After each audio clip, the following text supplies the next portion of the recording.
Hi friends, एक बार फिर से स्वागत है आपका आपके अपने YouTube channel unique academic institute में। मैं आपका दोस्त राहुल चौधरी।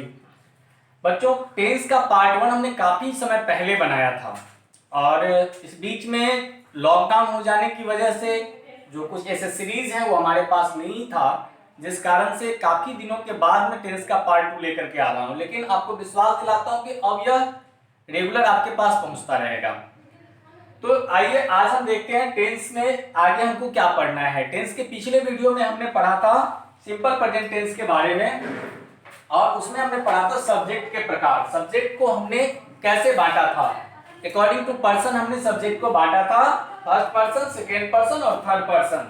आज हम इस सब्जेक्ट को नंबर के अकॉर्डिंग बांटेंगे, यानी नंबर के अकॉर्डिंग बांटेंगे। तो नंबर आप समझते होंगे, नंबर यानी वचन, सिंगुलर नंबर और प्लूरल नंबर यानी एक वचन और बहुवचन। आपको अगर ऐसे याद नहीं रहता है तो आप ऐसे भी समझ सकते हैं। नंबर दो प्रकार के होते हैं, एक तो आपका मोबाइल नंबर और दूसरा होता है लैंडलाइन नंबर। मोबाइल नंबर की खासियत क्या होती है कि ये प्रत्येक व्यक्ति का अपना अपना पर्सनल होता है। वैसे ही सिंगुलर नंबर जो होता है वो एक व्यक्ति को इंगित करता है, यानी एक व्यक्ति के बारे में बताता है। जबकि प्लूरल नंबर जो होता है वो एक से अधिक व्यक्ति के बारे में बताता है। जैसे घर में रखा हुआ लैंडलाइन जो होता है वो पूरे फैमिली का होता है, कोई भी उस पर कॉल पिक कर लेता है।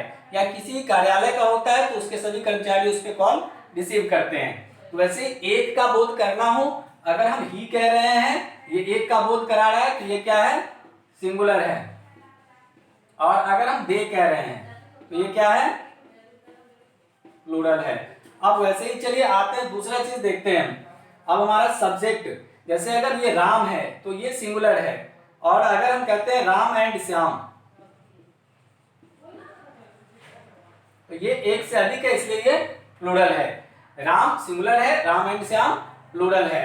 अब देखिए हमने पर्सन के अकॉर्डिंग भी पढ़ा था कि आई भी यू को छोड़ करके के जितना भी नाउन प्रोनाउन है छोड़ के इनको वो सब क्या है, थर्ड पर्सन है। तो ये थर्ड पर्सन सिंगुलर नंबर हो गया, ये थर्ड पर्सन प्लूरल नंबर हो गया, ये थर्ड पर्सन सिंगुलर नंबर हो गया, ये थर्ड पर्सन प्लूरल नंबर हो गया। तो इसका जानना बहुत जरूरी है आपके लिए टेंस बनाते समय कि सब्जेक्ट सिंगुलर है या प्लूरल है और सब्जेक्ट किस पर्सन में है। इससे आपको बहुत सारी सहूलियत हो जाएगी। दूसरा जो हमारा पार्ट है वो है क्या, प्राइमरी वर्ब। अब ये प्राइमरी वर्ब क्या होता है, आइए इसको देखते हैं। तो प्राइमरी वर्ब के अंतर्गत आता है क्या, do, does, did, is, are, am, was, were, have, has, had.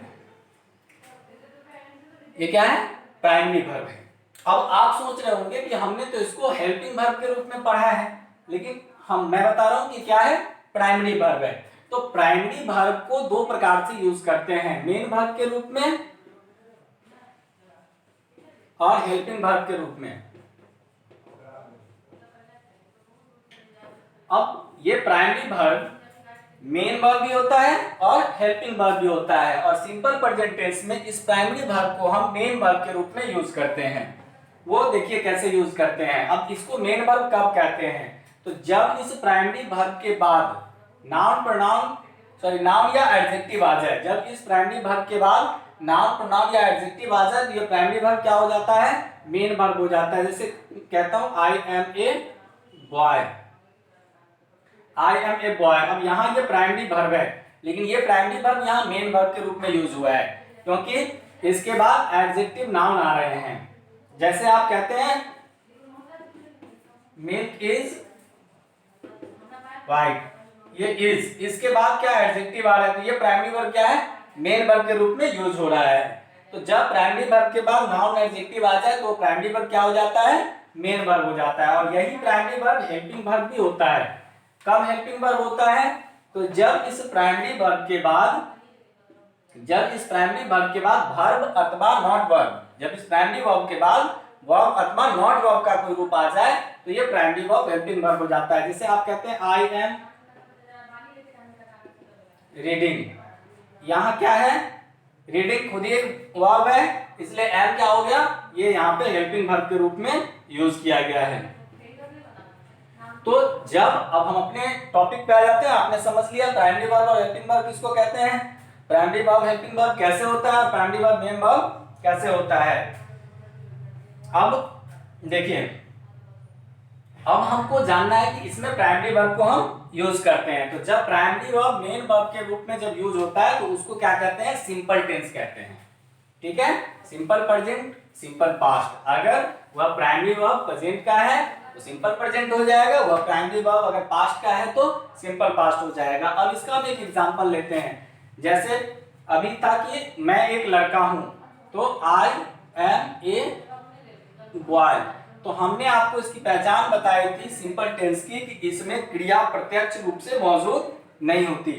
अब ये भी कह सकते हैं, लोग कह देते हैं कि इसमें क्रिया होता ही नहीं है, तो आपने ये देख लिया कि इसमें वर्ब है। ठीक है, ये क्या है, वर्ब है, लेकिन प्रत्यक्ष रूप से आपको दिखाई नहीं दे रहा है। तो जब प्रत्यक्ष रूप से दिखाई नहीं देगा तो वो क्या हो जाएगा, सिंपल टेंस हो जाएगा। जहां वर्ब आपको प्रत्यक्ष रूप से दिखाई नहीं दे तो वो क्या है, सिंपल टेंस है। तो I am a boy, milk is white. अब यहां क्या है, वर्ब है, लेकिन अगर इसका हम हिंदी अनुवाद देखें दूध उजला होता है, तो इसमें आपको वर्ब मेन प्रत्यक्ष रूप से यानी विजिबल नहीं है वर्ब, तो ये क्या हो गया, सिंपल टेंस, सिंपल प्रेजेंट का हो गया। अब इसका अगर हम निगेटिव में आते हैं तो subject plus primary verb plus not plus क्या, ऑब्जेक्ट, नाउन प्रोनाउन एडजेक्टिव या कॉम्प्लीमेंट, इसके रूप में आप इसको देख सकते हैं। अब इसके बाद देखिए, अगर मैं एक लड़का नहीं हूं तो क्या हो जाएगा, I am not a boy. अब इसी को अगर हम सेंटेंस के शुरू में लेते हैं क्या, यानी आप इसको कहते हैं एसनो क्वेश्चन, भी बहुत सारे बच्चे इसको ऐसे भी समझते हैं कि एसनो, या इसको इंट्रोगेटिव आप कहते हैं। तो इंट्रोगेटिव में क्या हो जाता है कि प्राइमरी वर्ब शुरू में आ जाता है, primary verb plus subject plus object, या आप इसको कॉम्प्लीमेंट कहिए, नाउन प्रोनाउन एडजेक्टिव कहिए, क्वेश्चन मार्क का होना अनिवार्य होता है। अब दूध उजला, क्या दूध उजला होता है, तो आप क्या करेंगे, इज मिल्क व्हाइट। ठीक है, अब इसी प्रकार से आगे देखते हैं, इसमें अगर निगेटिव हो तो क्या करेंगे, primary verb plus subject plus not और देन ऑब्जेक्ट, या इसको आप कॉम्प्लीमेंट कह लीजिए, तो इज मिल्क नॉट व्हाइट।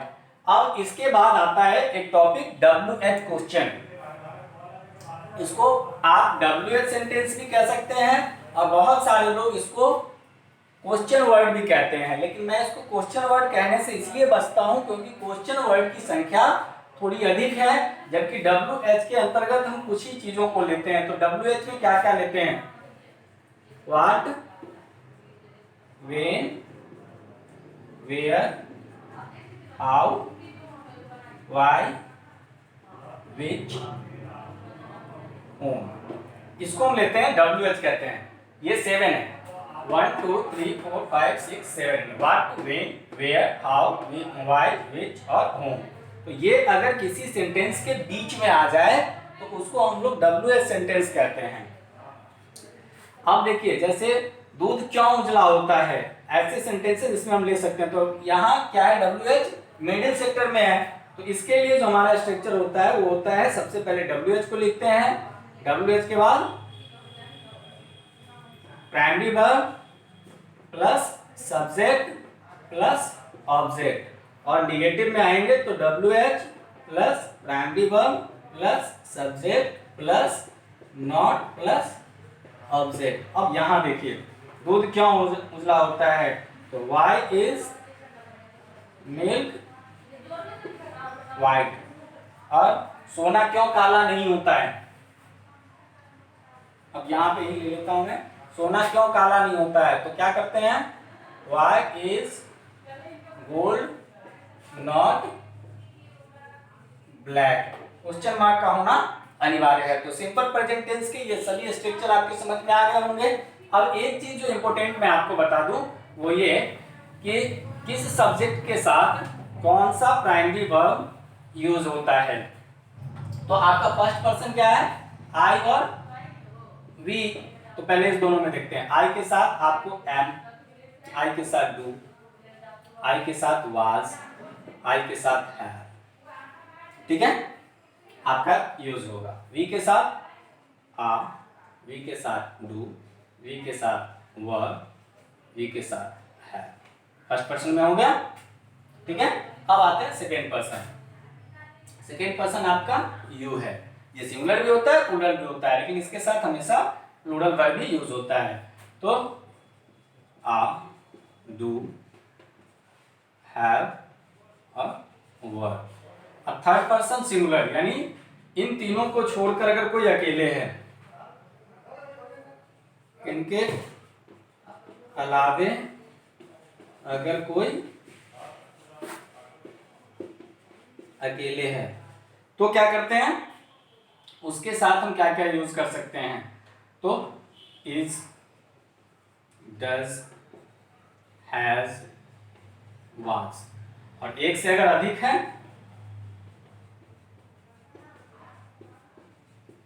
तो क्या कर सकते हैं, आ, वर, हैव और डू। तो ये भी आपको याद रखना है, ये बहुत काम आएगा आपके आगे भी। तो इसके साथ हमारा जो पहला जो पार्ट है सिंपल प्रेजेंट का, यानी प्रेजेंट इंडेफिनिट से थोड़ा सा अलग जो हमने सिंपल प्रेजेंट को माना है, या प्रेजेंट इंडेफिनिट को जो दो भागों में लिया है दो तरीके से, तो ये पहला पार्ट जो अनऑफिशियल पार्ट आपके लिए है, बस अनुवाद के लिए है, वो आपका क्लियर होता है। अब इसके बाद के वीडियो में हम लोग पढ़ेंगे टेंस पार्ट थर्ड में प्रेजेंट इंडेफिनिट टेंस के बारे में। आशा करता हूं दोस्तों कि आपको हमारा ये वीडियो जरूर पसंद आया होगा। अगर आपको हमारा वीडियो अच्छा लगा तो आप इसे लाइक और शेयर करना ना भूलें, और अगर आपने अब तक मेरे चैनल को सब्सक्राइब नहीं किया है तो इसको सब्सक्राइब भी जरूर कर लें।